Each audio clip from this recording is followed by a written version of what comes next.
Christmas పేరు చెప్పి ఈ డాన్స్ జోక్స్ వేస్తున్నారు. వీటి వలన ఒక అల్లరి కలుగుతుంది తప్ప ఒక ఆత్మక రక్షణ గాని, ఒక దేవుడి బిడ్డల ఆత్మీయ జీవితంలో ఉద్యమం గాని ఎక్కడ కలుగుతున్నాయమ్మా? ఈ యవనస్తులు ఉన్నారు కదమ్మా, చర్చి డెకరేషన్ చేయమంటే రాత్రంతా చేయడానికి కూడా ఆసక్తి చూపిస్తారు. రాత్రులని ఎన్ని రాత్రులైనా ఆ ఆసక్తి తగ్గదు. కానీ పట్టుకుని ప్రార్థన చేస్తారంటే రోజుకు ఒక గంట ప్రార్థన చేసే ఒక అలవాటు యవనస్తుల్లో కనబడట్లేదు. ఈ క్రిస్మస్ పేరు చెప్పి పెద్ద పెద్ద స్టేజీలు, పెద్ద పెద్ద లైటింగ్లు, అలాగే డెకరేషన్స్, డాన్సులు, డీజే సౌండ్స్, ఇంకా రకరకాలుగా ధనాన్ని వెచ్చించి ఖర్చు పెడుతున్నారు కానీ దీని ద్వారా దేవునికి మహిమ కలుగుతుందా లేదా అని ఆలోచన చేయట్లేదమ్మా. క్రిస్మస్ లో క్రీస్తును ఆరాధించడం మానేసి, క్రీస్తును గొప్ప చేయడం మానేసి తమను తాము గొప్ప చేసుకుంటున్నారే.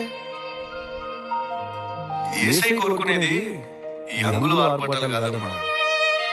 ప్రతి పాపి రక్షణ పొందాలని, అంతటా అందరూ మారుమనసు పొందాలని, ఎత్తబడే సంఘంగా సంఘమంతా తీర్చిదిద్దబడాలని యేసయ్య ఎంతో కోరుకుంటున్నాడమ్మా. కానీ బాధాకరం ఏంటంటే చాలా క్రిస్మస్లు క్రీస్తు కనబడకుండానే, సువార్త వినబడకుండానే జరిగిపోతున్నాయమ్మా.